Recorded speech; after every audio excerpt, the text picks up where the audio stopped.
தமிழை உயர்த்திய தமிழ் சான்றோர்களை வணங்கி நடுவார்களே, அவையோரே, அது இருக்கும் பெரியோரே, எற்றிய பெரியோரே, நாளைய பெருநாளே, குறுக்கால மேதைகளே, எதிர்கால தேவைகளே, என் பள்ளி மாணவர்கள், உங்கள் அனைவருக்கும் என் முதற்கண் வணக்கம். கவிஞர் கர்கோ அப்துல் ரஹ்மான் அவர்கள் இயற்றிய என்மொழி செம்மொழி என்ற கவிதை தொகுப்பிலிருந்து செம்மொழி என்ற கவிதை வரிகளை உங்களுக்காக படிக்கிறேன்.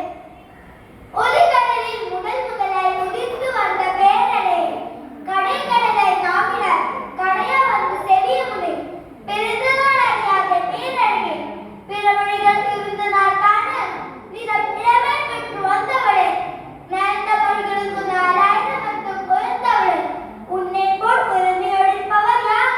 வல்லினமோ மெல்லினமோ, வளமான இடையினமோ, நல்லினமாய் நின்றுவிட்டு